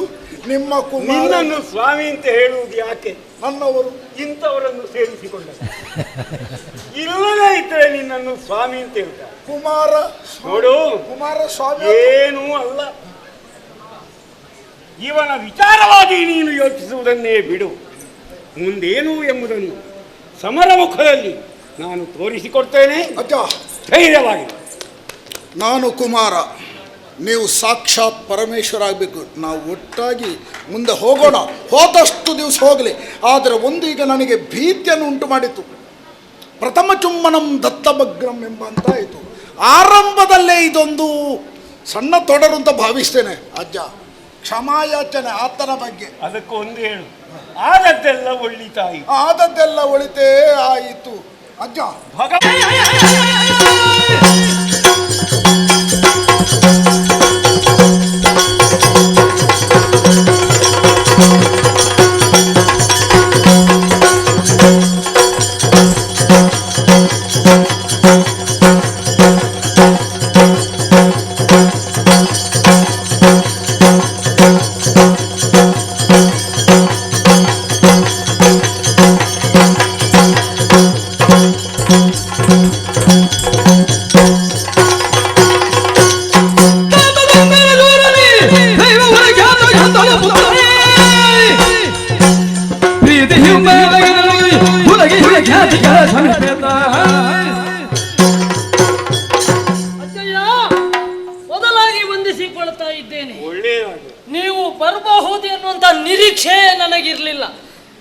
ಬಲ್ಲಿರ? ನಿಮಗೆಲ್ಲ ಈ ಪ್ರಾಯದಲ್ಲಿ ಇದೆಲ್ಲ ಬೇಕಾ? ಒಂದು ಕಾಲ ಇತ್ತು, ನೀವು ಮೆರೆದಂತಹ ಕಾಲ ಇತ್ತು. ಒಂದು ಬಾಣದ ಮೂಲಕವಾಗಿ ಗಂಧರ್ವ ಲೋಕವನ್ನೇ ಗಡಗಡನೆ ನಡುಗಿಸಿದಂತ ವಿಕ್ರಮಿ ನೀವು. ಆದರೆ ಕಾಲ ಬದಲಾಗಿದೆ, ಈಗ ನಮ್ಮ ಕಾಲ. ಬದಲಾದ್ದು ಕಾಲ ಅಲ್ಲ ಮಗನೇ, ಮತ್ತೆ ನಿನ್ನಂತವು. ಹಾಗಲ್ಲ, ಕಾಲ ಬದಲಾಗಿದೆ, ಪ್ರಾಯ ಹೆಚ್ಚಾಗಿದೆ, ಯುವಕರೊಂದಿಗೆ ಹೋರಾಡೋದಕ್ಕೆ ಸಾಧ್ಯ ಇಲ್ಲ. ಅಭಿಮನ್ಯು ಒಂದು ಶರಕಿಡೆ ಕುವರ ಬೆಪ್ಪಿರುವ ತಂದೆ ವೀರಾಗ್ರೇಸರ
ಕೊಂದರವಗಳು ಕಾಪುದು ನಿನ್ನ ನುಡಿಗಿಂದು ಕಥೆಯೇರುವುದು, ನಿನ್ನ ನುಡಿಗಿಂದು ಕಥೆಯೇರುವುದು, ಕಥೆಯೇರುವುದು. ಒಂದು ಸರಗಿ ಕುವರ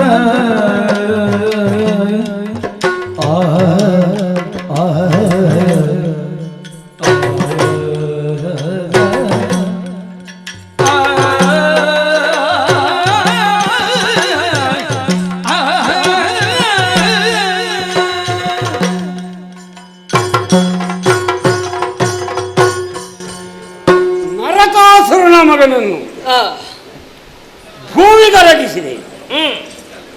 ಭಗದತ್ತ ಸೋತಾಗ ನಾನೇ ಮುಂದುವರಿಯಬೇಕಾಯಿತು. ಇದಿರಾದವ ನೀನು ಮಗು, ವಯೋಸಹಜವಾಗಿ ಮಾತುಗಳನ್ನು ಆಡಿದೆ. ನಾನು ಒಂದು ಬಾಣ ಪ್ರಯೋಗಿಸಿದರೆ ಅದನ್ನು ಸಹಿಸಿಕೊಳ್ಳುವಂತಹ ಸಾಮರ್ಥ್ಯ ನಿನಗುಂಟೇನು? ಮಾತುಗಳನ್ನು ಕೇಳಿ ಸಂತೋಷವಾಗಿದೆ. ಹೌದು, ನಮ್ಮ ಹುಡುಗನೊಬ್ಬ ಇಷ್ಟು ಮುಂದೆ ಬಂದನಲ್ಲ, ಇಷ್ಟಾದರೂ ಮಾಡಿದನಲ್ಲ. ಈ ಸಂತೋಷಾಧಿಕ್ಯದಿಂದ ನನ್ನ ಮೈ ನವಿರೇಳ್ತಾ ಇದೆ. ನೀನು ಉದ್ಧತನಾಗಿ ಮಾತುಗಳನ್ನಾಡುತ್ತಿರುವೆ. ಇಂತಹ ಮಾತುಗಳನ್ನು ಕೇಳುವಾಗ ಸಿಟ್ಟು ಬರ್ತದೆ. ಸಿಟ್ಟು ಬಂದು ಪೆಟ್ಟು ಕೊಟ್ಟರೆ ಮುಂದೆ ನಾನೇ ದುಃಖವನ್ನು ಅನುಭವಿಸಬೇಕಾದೀತು. ಅಗೋ, ನಿನಗಿದು ಬೇಡದ ಕೆಲಸ.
ನೀವು ಈ ಸಂದರ್ಭದಲ್ಲಿ ಈ ರೀತಿಯಾದಂತಹ ಮಾತುಗಳನ್ನು ಆಡ್ತಾ ಇದ್ದೀರಿ.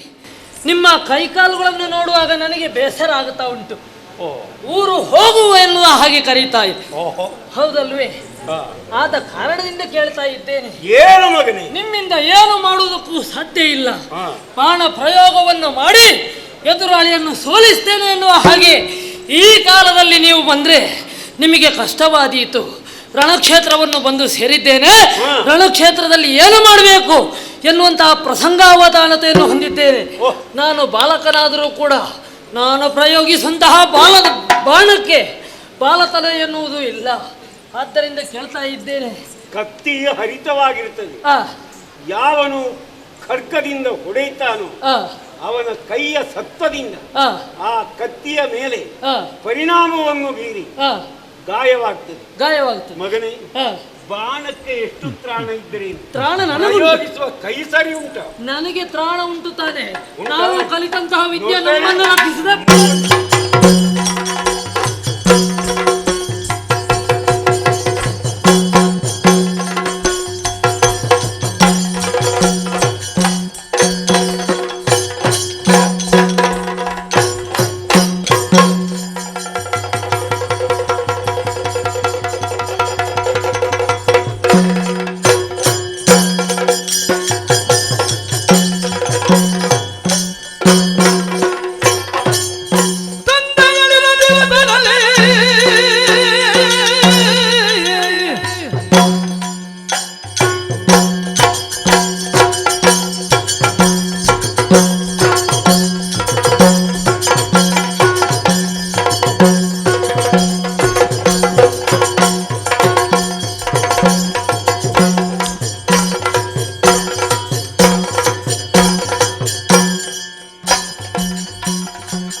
ಹೇಳಿ ಕೇಳಿ ಕುರುಕ್ಷೇತ್ರ ರಣದಾರುಡಿ ಪರಾಕ್ರಮವನ್ನೇ ಬಡವನ್ನಾಗಿರಿಸಿ ಪ್ರಾಣವನ್ನೇ ಮುಡುಪನ್ನಾಗಿರಿಸಿ ಹೋರಾಡಬೇಕಾದುದು ಅನಿವಾರ್ಯ ಮತ್ತು ಅಪೇಕ್ಷಣೀಯ.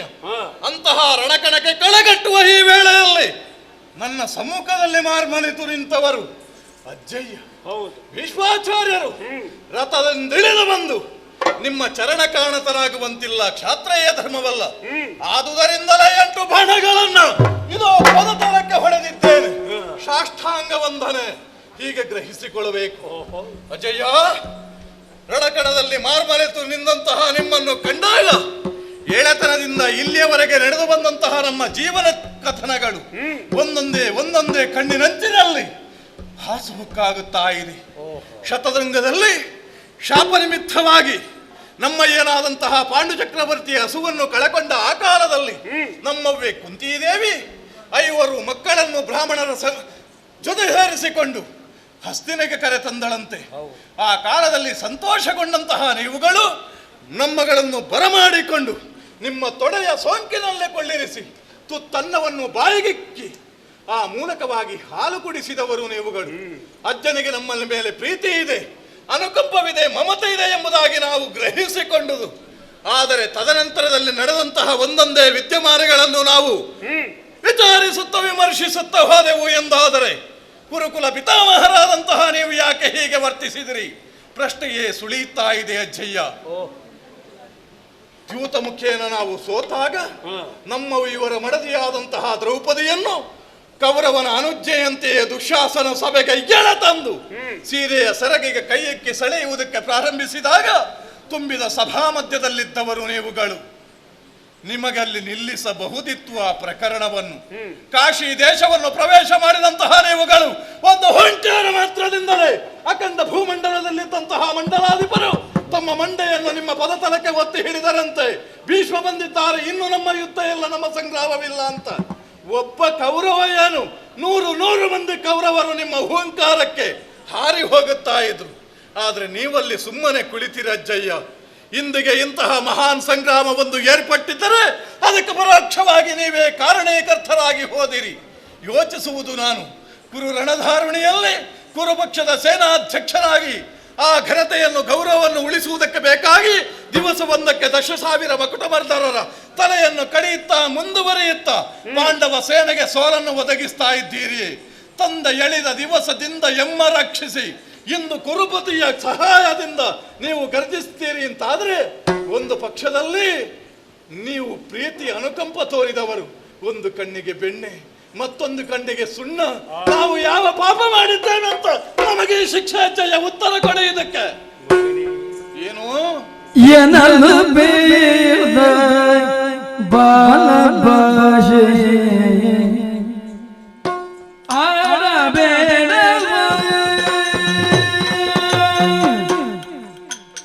ಎನಲು ಬೇಡ ಬಾಲ ಭಾಷೆ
ಬಾಲಿಶವಾದ ಮಾತುಗಳಿಂದ ನನ್ನನ್ನು ಕೆಣಕುತ್ತಿರುವೆ.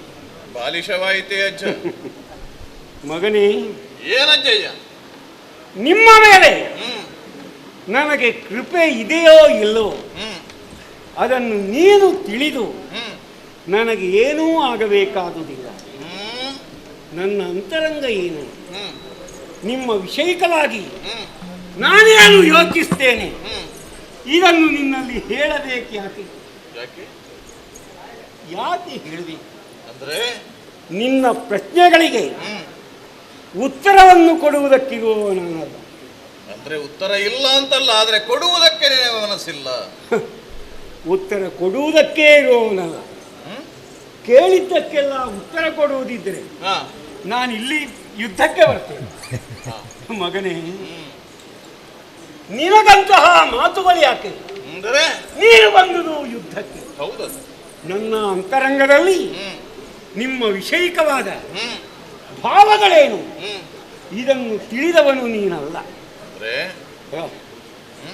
ನಳಿನಾಕ್ಷನಾದಂತಹ ವಾಸುದೇವ ನಿಮ್ಮ ಬಗೆಗೆ ಕರುಣೆಯೋ ವಿರೋಧವೋ ಗೆಲುವುದಬುಜನಾದ ಬಲ್ಲ. ಯಾಕೆ ಆ ನುಡಿ? ನಮಗೆ ಬೇಕಾದ್ದೇನು? ಏನು? ನನ್ನ ಮೊಮ್ಮಗನಿಂದ ನಾನು ನಿರೀಕ್ಷಿಸುತ್ತಿರುವುದೇನು? ಏನು? ಅದ್ಭುತ ಪರಾಕ್ರಮಿ. ಹಾ ಅಲ್ಲಲ್ಲಿ ಅಲ್ಲಲ್ಲಿ ಸಂಗ್ರಹ ಮಾಡಿಕೊಂಡಿದ್ದೀಯ. ಹಾ ಪರಶುರಾಮನಿಂದಲೋ ಪರಮೇಶ್ವರನಿಂದಲೋ ಹಾ ಸರ್ಕಾರಿ ಲೋಕಗಳಲ್ಲಿಯೋ ಹಾ ಏನೇನು ನಿನಗೆ ಸಂಗ್ರಹವಾಗಿದೆ ಅದೆಲ್ಲ ಇದೆಯಲ್ಲ, ಓಹ ಆ ಮುಕ್ಕಣ್ಣನಿತ್ತ ಹಾ ಶರಗಳನ್ನು ತೆಗೆದು ಹಾ ನನ್ನ ಮೇಲೆ ಪ್ರಯೋಗಿಸು.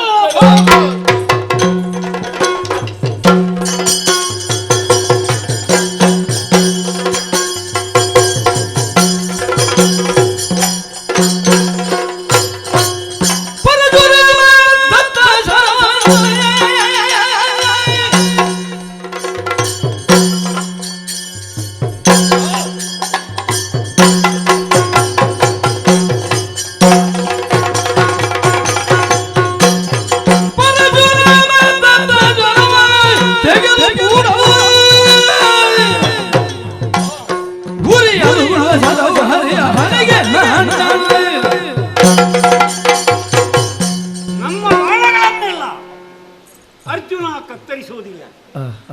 ಅವನಿಂದ ಉಪಯೋಗಿಸಲ್ಪಟ್ಟುದನ್ನು ಮಧ್ಯ ಮಾರ್ಗದಲ್ಲಿಯೇ ತುಂಡರಿಸಿದ್ದೇನೆ.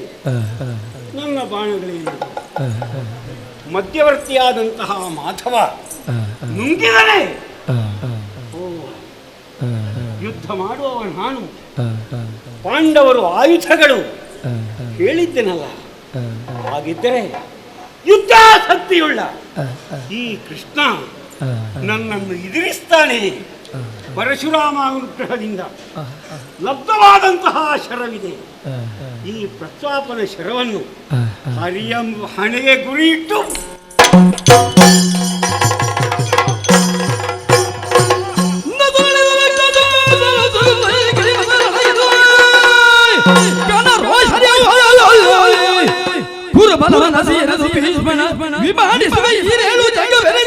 ಶತಕೋಟಿ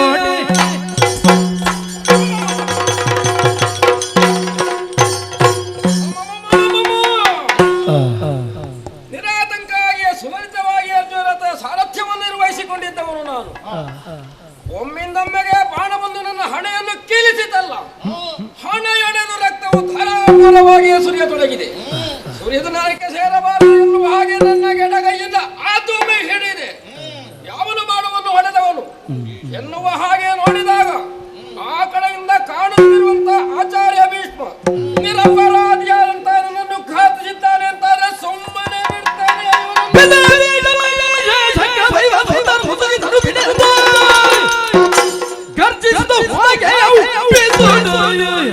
ಚಕ್ರವನ್ನು ತುಂಬಿಕರಾಗ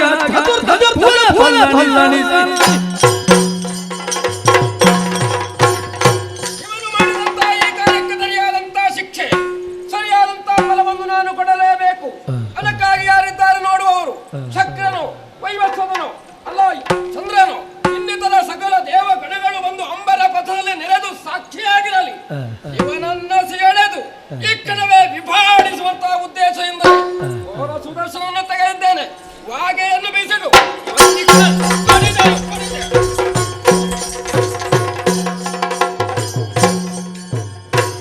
ಭೀಷ್ಮನು ಬೆದರಿ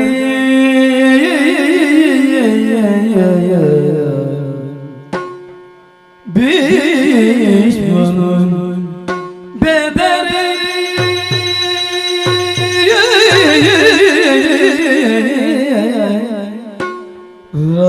ರಥದಿಂದಿಳಿದ ನಡೆದು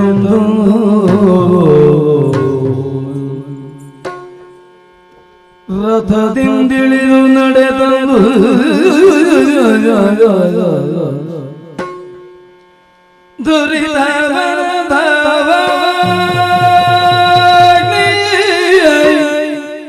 ದುರಿದವ ದವಾ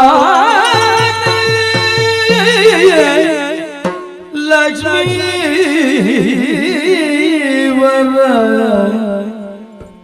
ಮುಕುಂದ ಮುರಾರೇ ಲಕ್ಷ್ಮೀವರ ಮುಕುಂದ ಮುರಾರಿ ಜಯ ವಿನುತ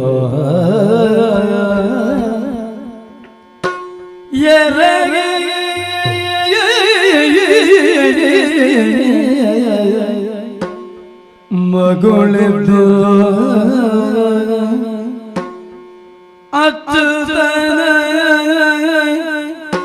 ಮೃದು ಕರವ ಪಿಡಿರಿಂದ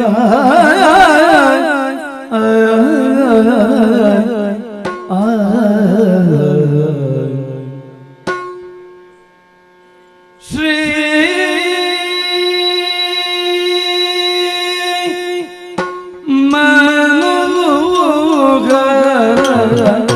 ಸ್ವಾಮಿ ಪರಾಜ ಶ್ರೀ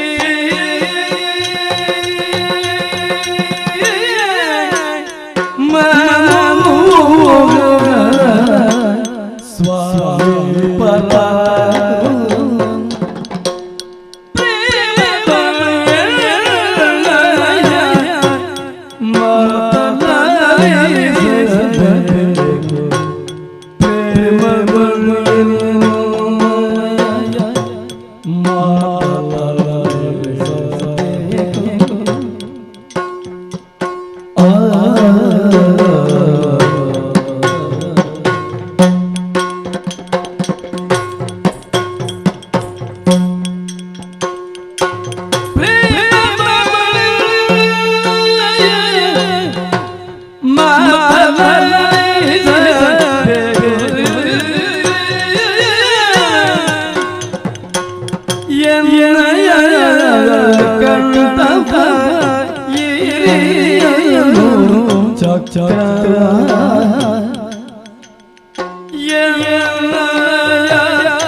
Swami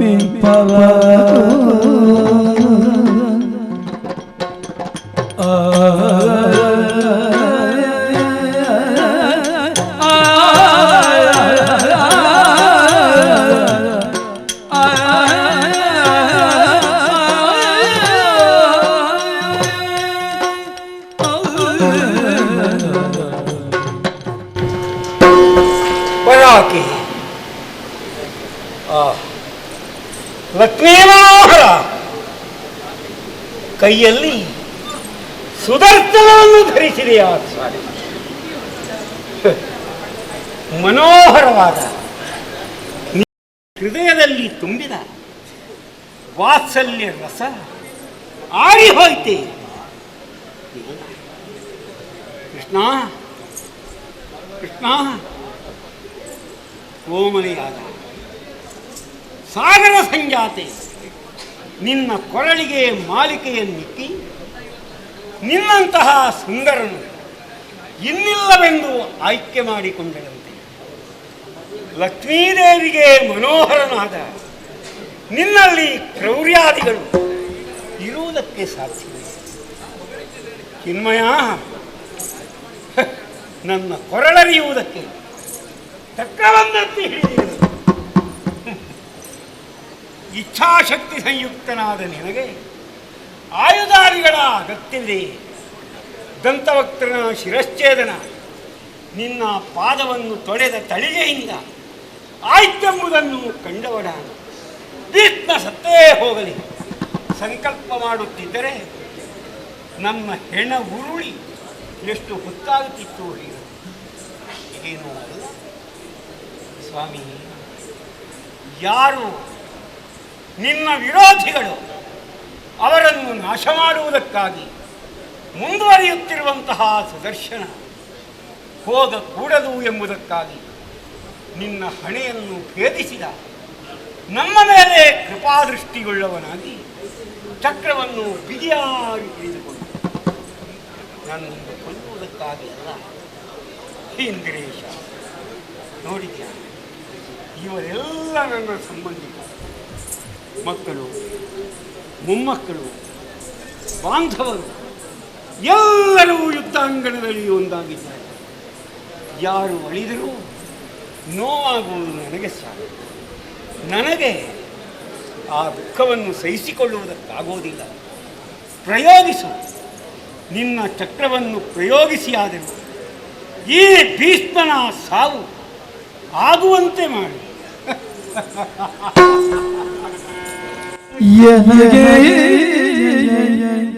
ನಗೆಯು ಬಂಬ ನಿನ್ನ ಕಂಡಿಂದು ನಗೆಯು ಬಂಬ ನಿನ್ನ ಕಂಡಿಂದು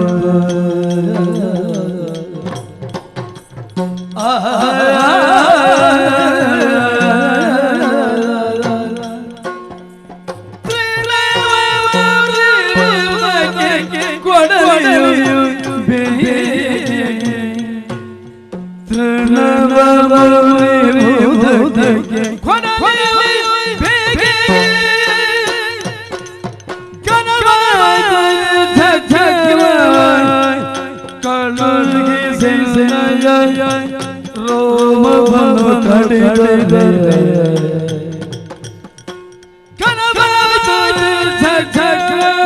ಕಾಳುಗಿಸಿ ರೋಮ ಭವ ಕಡಿದರೆ ಶರಣೆ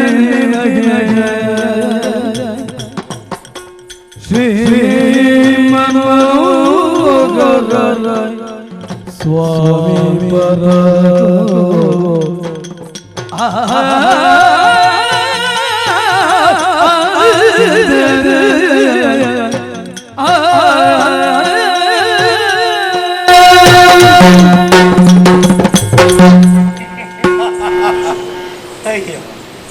ನಿನ್ನನ್ನು ನೋಡಿ ನಗು ಬರುತ್ತಿದೆ ಸ್ವಾಮಿ. ಅಯ್ಯೋ, ಹುಲ್ಲನ್ನು ತುಂಡು ಮಾಡಬೇಕಾಗಿದ್ದರೆ ಕೊಡವೆಯನ್ನು ಯಾರಾದರೂ ಉಪಯೋಗಿಸ್ತಾರೆ. ಈ ಭೀಷ್ಮನನ್ನು ಕೊಲ್ಲುವುದಕ್ಕೆ ಈ ಆವೇಶ ಏಕೆ? ಈ ಆರ್ಭಟ ಏಕೆ? ಈ ಚಕ್ರವೇಕೆ? ಇಲ್ಲ ಅಲ್ಲ, ಸಿಟ್ಟಾಗಿ ನೀನು ಉಪಯೋಗಿಸಿದರು ನಿನ್ನ ಚಕ್ರ ಮೌಲ್ಯವನ್ನು ಕಳೆದುಕೊಳ್ಳುತ್ತದೆ. ನನ್ನ ಮೈಮೇಲಿನ ರೋಗವನ್ನು ಕತ್ತರಿಸುವುದಕ್ಕೆ ನಿನ್ನ ಚಕ್ರ ಶಕ್ತವಾದೀತೆ. ಶಕ್ತವಾದರೆ ನಾನು ನಿನ್ನ ಶರಣನೇ.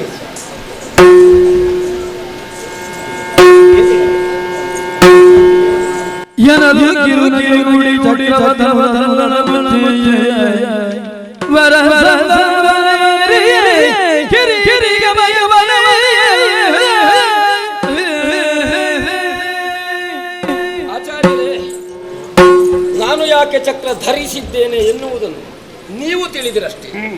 ಅಷ್ಟು ತಿಳಿಯಿತು ಅಂತಾದರೆ ಸಾಕು. ನಾನು ಪ್ರತ್ಯೇಕವಾಗಿ ನಿಮಗೆ ವಿಸ್ತರಿಸಿ ಹೇಳಬೇಕಾದ ಭಕ್ತಾಭೀಷ್ಟ ಫಲಪ್ರದಾಯಕತ್ವವನ್ನು ಹೊತ್ತ ನಾನು ಅಷ್ಟನ್ನು ಧರಿಸಲೇಬೇಕಾಗಿತ್ತು, ಧರಿಸಿದ್ದೇನೆ. ಆದರೆ ನಮ್ಮ ಹುಡುಗ ಹೆದರಿದ್ದಾನೆ. ನನಗೆ ಅರ್ಥ ಆಗದೆಯೇ ನಿಮ್ಮ ಸೆರಗೆ ಹಿಡ್ಕೊಂಡದ್ದು ನಾನು. ಹೌದಲ್ಲ? ರಥ ಹಿಡಿದವರು ಯಾವ ಕಡೆ ಹೋಗ್ತೀರಿ ಅಂತ ನನಗೆ ಈ ಗೊತ್ತಾಗ್ತದೆ. ಕಾಲಮೂಲದಲ್ಲಿ ಬಿದ್ದಾಗಲೇ ಅರ್ಥವಾಯಿತು ಕೃಷ್ಣ ಕುಪಿತನಾಗಿ ಇವನೇ ಎಲ್ಲಾದರೂ ಭೀಷ್ಮನ ಸವರಿ ಬಿಡ್ತಾನೋ ಹೇಗೆ ಎನ್ನುವಂತ ಒಂದು ಭಾವ ಹಾದು ಹೋಗಿತ್ತು. ಅಂಜನ ನಷ್ಟ. ನೀನು ಹೆದರಬೇಕಾದದ್ದಿಲ್ಲ, ಮತ್ತೆ ಸಮಾಧಾನವನ್ನು ಹೊಂದು. ಈಗ ಸರಿಯಾಯಿತಷ್ಟೇ. ಸರಿ, ಈಗ ಒಂದು ನಿರ್ಣಯವೂ ಆಯಿತು. 9 ದಿವಸ ಅದರ 9 ದಿವಸ ಕಳೆಯಿತು. ರಾತ್ರಿಯ ಹೊತ್ತು ನನ್ನ ಸೇನಾಧಿಪತ್ಯದಲ್ಲಿ ಯುದ್ಧ ಇಲ್ಲ, ಏನಿದ್ದರೂ ನಾಳೆ ನೋಡಿ. ಅದರ ಮಾತನಾಡಲಿಕ್ಕೆ ಸಮಯ ಉಂಟು ಅಂತ ಅರ್ಜುನ ಹೀಗೆ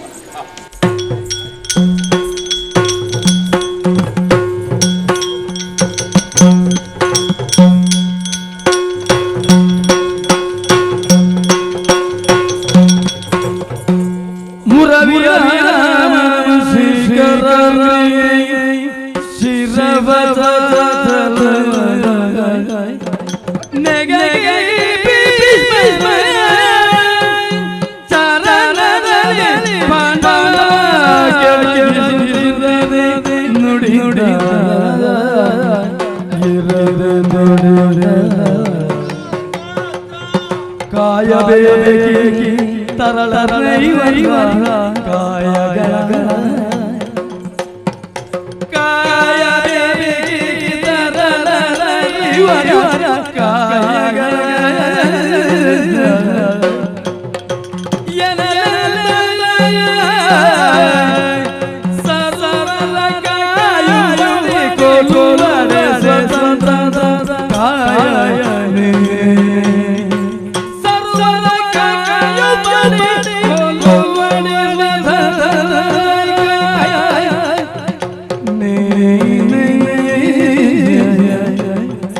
ಕಾಯಬೇಕಿ ತರಳರೈವರ ಕಾಯಗಳ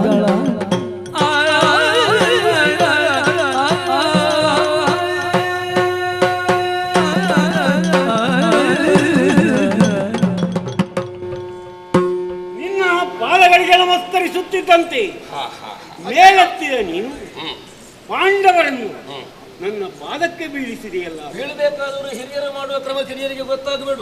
ಯಾಕೆ? ಈಗ ನೀವು ನಮಸ್ಕಾರ ಮಾಡಿ, ಹೌದು, ದೊಡ್ಡವರಿಗೆ ನಮಸ್ಕಾರ ಮಾಡಬೇಕು ಅಂತ ಅವರಿಗೆ ಹೇಳಬೇಕು. ಗೊತ್ತು ನೋಡು, ಸುಮ್ಮನೆ ಕುಳಿತಾಗ ಅಡ್ಡ ಬೀಳಿ ಅಂತ ಹೇಳಿ ಅಡ್ಡ ಬೀಳಿ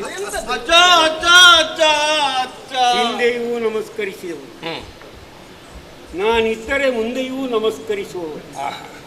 ಈಗ ನೀನೇ ಒತ್ತಾಯಿಸಬೇಕಾಗಿದ್ದರೆ ಅವರನ್ನು ಕರೆತಂದವ ನೀನು. ಹೌದು, ಯಾಕೆ? ಬಿದ್ದವರನ್ನು ಎತ್ತಬೇಕಾದಂತ ಹೊಣೆ ಹೊತ್ತವರು ಬೀಳಿಸುವುದಕ್ಕೆ ಹೊರಟಾಗ ಮತ್ತೇನು ಮಾಡೋಣ? ಅವರ ಪಾಲಿಗೆ ಕಾಲಿಗೆ ಅಡ್ಡ ಬೀಳಿಸಿ ರಕ್ಷಿಸಿ ಕಾಯಬೇಕು ಕಾಯಬೇಕು ಕಾಯಬೇಕು ಅಂತ ಒಂದು ಬೇಡುವ ಸ್ಥಿತಿ ನನಗೆ. ಕಾಯುವುದಕ್ಕೂ ಕೊಲ್ಲುವುದಕ್ಕೂ ಸ್ವತಂತ್ರ ಮೂರ್ತಿಯಾಗಿರುವಂತಹ ನೀನಿರುವಾಗ ನನ್ನಿಂದ ಈ ಪಾಂಡವರ ರಕ್ಷಣೆಯಾಗಬೇಕೆ? ನಿಮ್ಮಿಂದಲೇ ಆಗಬೇಕು ಆಚಾರ್ಯ ಸ್ವಾಮಿ. ಓ, ನೀನು ತಿಳಿಯದವನಿಲ್ಲ. ಹೇಳುವ ಧರ್ಮರಾಯ, ನಾಳೆ ಧುರಕೆ ನಾಳೆ ನಪುಂಸಕನ ನನ್ನ ಇದಿರೋ ಯುದ್ಧಕ್ಕೆ ನಿಲ್ಲಿಸಿದರೆ ನಾನು ಶಸ್ತ್ರ ಸನ್ಯಾಸವನ್ನು ಕೈಗೊಳ್ಳುತ್ತೇನೆ ಅಂತ ಒಬ್ಬ ಇದ್ದಾನಲ್ಲ ನಿಮ್ಮ ಕೂಟದಲ್ಲಿ. ಇಷ್ಟರವರೆಗೆ ಅವನು ಇದಿರಬಾರದಂತೆ ನಮ್ಮವರು ನೋಡಿಕೊಂಡಿದ್ದು ನಾಳೆಯ ದಿನ ಬರುವಂತೆ.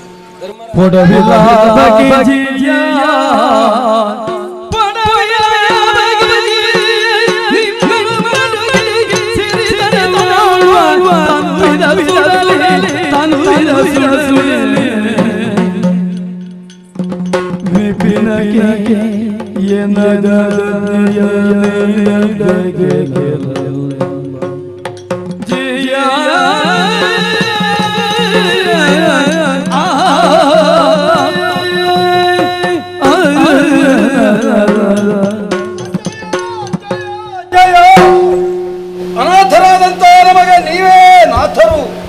ಓ ಜಿಯ, ನಿಮ್ಮನ್ನು ದುರ್ಗತಿಗೆ ಎಳೆಸಿ ನಾವು ಪಡುವಂತಹ ಸಾಮ್ರಾಜ್ಯದಿಂದ ಸುಖವಾದರೂ ಯಾರಿತ್ತು? ಸುಡಲೆಯ ಸಾಮ್ರಾಜ್ಯ ಅಧಿಕಾರ ಕೊಡಿಯಪ್ಪಣೆ. ವನಾಂತರಕ್ಕೆ ಹೋಗಿ ನೆಮ್ಮದಿಯ ಬದುಕನ್ನು ಬಾಳ್ತೇವೆ. ಧರ್ಮರಾಯ ಸ್ವಾಮಿ, ನಾನು ಕೃಷ್ಣನಲ್ಲಿ ಹೇಳಿದ್ದೇನು ಎಂದು ನಿನಗೆ ಅರ್ಥವಾಗಿರಬೇಕು ಎಂದು ಭಾವಿಸ್ತೇನೆ. ಇನ್ನೂ ವರವನ್ನೇ ಬಯಸುತ್ತಿರುವ ಯಾವುದನ್ನು ನೀನು ಯಾವ ಧರ್ಮವನ್ನು ಆರಾಧಿಸುತ್ತೀಯೋ ಅದು ನಿನ್ನನ್ನು ಕಾಯ್ತದೆ. ಒಬ್ಬನಿಂದ ಒಬ್ಬನು ಕೊಲ್ಲಲ್ಪಡ್ತಾನೆ, ಒಬ್ಬನಿಂದ ಒಬ್ಬ ಪೊರೆಯಲ್ಪಡ್ತಾನೆ ಎನ್ನುವುದು ಸುಳ್ಳು ಎಂಬುದು ವಿವೇಕಿಯಾದ ನಿನಗೆ ಗೊತ್ತಿದೆಯಲ್ಲ. ಆದ್ದರಿಂದ ಮುರುಗಬೇಕಾದ್ದಿಲ್ಲ. ಹಸ್ತಿನಾವತಿಯ ಸಮ್ರಾಟನಾಗಿ ಎಲ್ಲರನ್ನೂ ಪಾಲಿಸುವುದಕ್ಕೆ ಶಕ್ತರಾಗಿ ಮುಂದೆ ಬಾ. ಹೆಚ್ಚು ಹೊತ್ತು ಇಲ್ಲಿರುವುದು ಸರಿಯಲ್ಲ. ಆದಷ್ಟು ಬೇಗನೆ ಇವರನ್ನು ಕರ್ಕೊಂಡು ಹೋಗು. ನಾಳೆ ನಾನು ಹೇಳಿದ್ದೇನು ನೆನಪಿದೆಯಲ್ಲ? ಗೊತ್ತಾಯ್ತು ಧರ್ಮರಾಯ.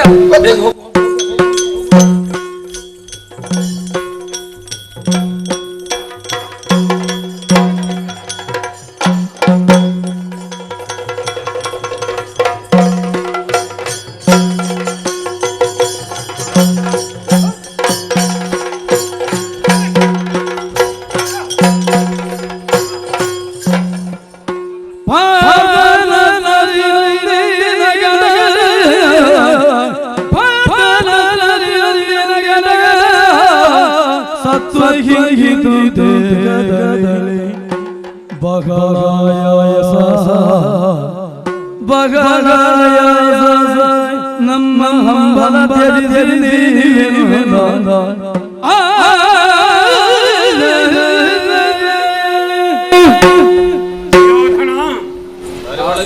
ಪಾರ್ಥನ ದಿವ್ಯಾಸ್ತ್ರಗಳು ನನ್ನ ಮೈಯನ್ನು ಕೀಳಿಸಿದಾಗ ಇರೋ ಭೂಮಿಗೆ ಉಳಿದ್ದೇನೆ. ಇನ್ನು ಮುಂದೆ ಸೇನಾಪತಿಯಾಗಿ ನಾನೇನೂ ಮಾಡುವ ಹಾಗಿಲ್ಲ. ನನ್ನ ಬಗ್ಗೆ ನಿಮಗಿದ್ದ ಆಸೆ, ಭರವಸೆ ಎಲ್ಲ ಬಿಟ್ಟು ಬಿಡಿ. ಅಬ್ಬಬ್ಬಬ್ಬಬ್ಬ ಇಲ್ಲ. ಕೌರವ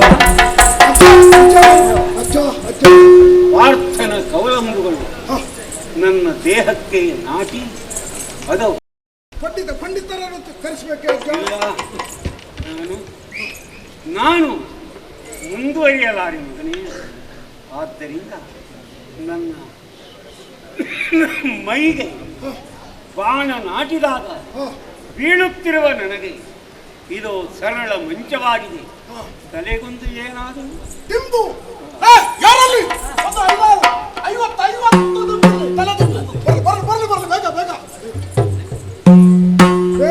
ಬಲ್ಲ ಮಗನೇ, ನಿನ್ನ ತಲೆ ಕುಂಬು. ಅರ್ಜುನ, ಅಜ್ಜಯ್ಯ, ಸರಳ ಶಯ್ಯೆಯಲ್ಲಿರುವಂತಹ ನನ್ನ ತಲೆಗೆ ಆಧಾರಕ್ಕೊಂದು ಬೇಕು. ನಿಮಗೆ ಬೇಕಾದುದು ಸರಳ ಮಂಚದಲ್ಲಿ ಮಲಗಿದವರಿಗಲ್ಲವೇ? ಇದು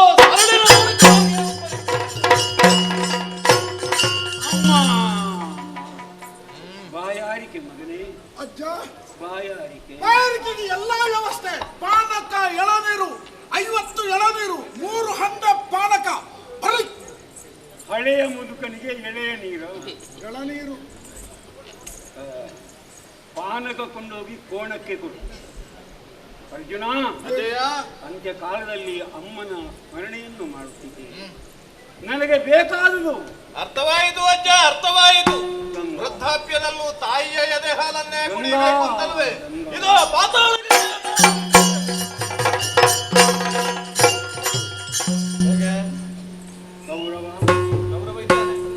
ಇನ್ನಾದರೂ ಒಂದು ಮಾತು ಪಾಂಡವರಲ್ಲಿ ಸಂಧಾನ ಮಾಡಿ ನನಗ ಇಲ್ಲ. ಯಾವುದೇ ಕಾರಣಕ್ಕೂ ಛಲದಂಕ ಮಲ್ಲನದಂತ ಈ ಗೌರವ ಸಂಧಾನ ಯಾವತ್ತೂ ಇಲ್ಲ. ಅಳಿವು ಉಳಿವು ಸಂಗ್ರಾಮದಲ್ಲಿ. ಹಾಗಿದ್ದರೊಂದು ಕೆಲಸ ಮಾಡಿ. ಏನ್ ಮಾಡ್ಬೇಕಂತ? ನೀನೊಂದು 4 ದಿನ ಆದರೂ ಬದುಕಿ ಉಳಿಯಬೇಕಾಗಿದ್ದರೆ ದ್ರೋಣಾಚಾರ್ಯರಿಗೆ ಸೇನಾಧಿಪತ್ಯವನ್ನು ಕೊಡು. ಹಾಗೆ ಮಾಡ್ತೇನೆ, ಹಾಗೆ ಕೃಷ್ಣ, ದಕ್ಷಿಣಾಯನದಲ್ಲಿ ದೇಹತ್ಯಾಗ ಸರಿಯಲ್ಲ. ಉತ್ತರಾಯಣದ ತನಕ ಕಾದಿರಬೇಕು. ಜ್ಞಾನಮಗ್ನನಾಗುವುದಕ್ಕೆ ಈ ಗಲಭೆ ನನಗೆ ಅವಕಾಶ ಕೊಡುವುದಂತ ನನ್ನ ಸುತ್ತಲೂ ಒಂದು ಆವರಣವನ್ನು ನಿರ್ಮಾಣ ಮಾಡು. ಅರ್ಜುನ, ಬಾಣಮುಖದಿಂದಲೇ ಒಂದು ಆವರಣ ನಿರ್ಮಾಣ. 100 ಆಗಿ 100, 1000 ಆಗಿ 1000, ಲಕ್ಷೋಪಲಕ್ಷವಾಗಿ